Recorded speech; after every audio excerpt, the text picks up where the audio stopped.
Hello again. Yeah, I know. Two wines. We're talking within minutes, but this is just because I've been, working with these wines for the last week. I wanted to make sure I get some comments to all of you. And this is a Bordeaux called L'Orage. It's a 2016 from Castillon, the Côte de Castillon in Castillon, which is right next to Saint-Emilion on the right bank. So it's not one of the big fives, but it is a up and coming like Fronsac and some of the other areas on the right bank. Really area in Bordeaux where people are investing more and more and developing some very good wines.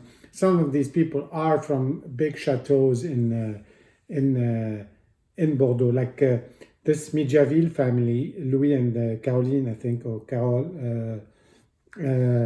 Louis' parents own Terre Droitbeuf in Saint-Emilion, and this is where he grew up. But he wanted to strike out on his own, and he kind of went next door and bought this, and then started developing it. This interest in these things started when, at least for me, when Hani did this video on Lettres, Hetre, and we started talking, he and I, about this whole.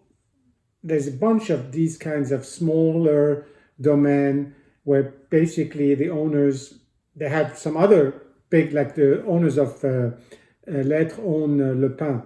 And so it's really an expansion of their interest, but looking for some more freedom in some areas are not as well known, where they can develop their own, the way they want, wine the way they want, and sell it at the price that they want without having, meaning lower, without having to worry about the brand and all that kind of good stuff. And so there's Lettres, there's L'Orage, there's there's L'Aiguille. There's a bunch of things that we're going to try to discover over the next months or years and see how we like them.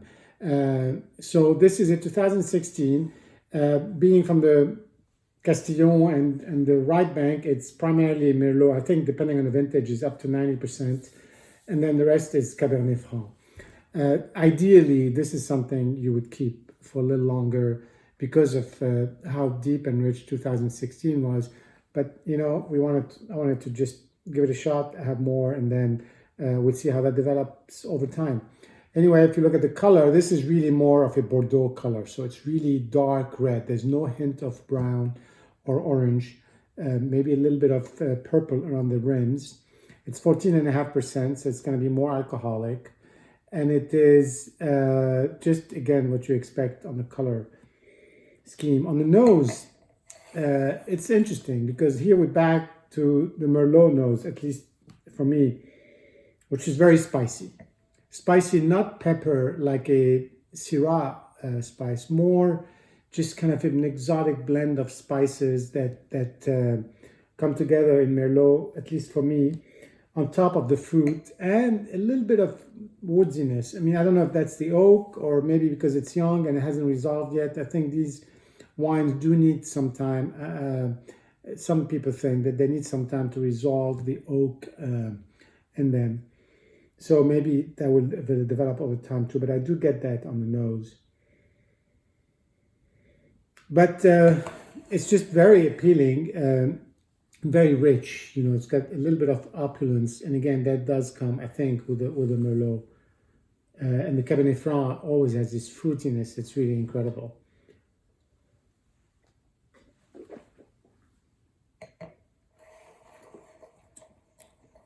And the palate, you don't feel the oak at all, and the finish is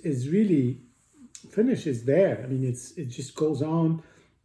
You can feel it, the very, very fine tannins with a little bit of acidity. It really lingers in your throat. And then, and it's very different. It's much more subtle than the front end. The palate is just this big, rich, fruity. There's no heat, it's not overly fruity. It's just really, just goes very, very well. It's very balanced. It's very round.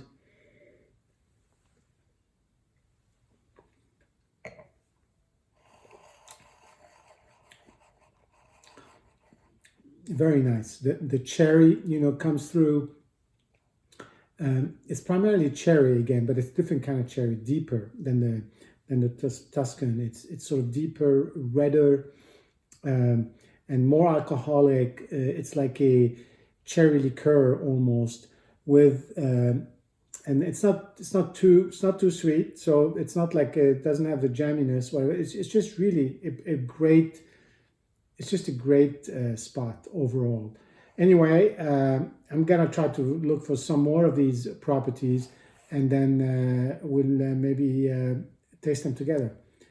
Cheers, and see you soon. Maybe not in 5 minutes, but certainly soon.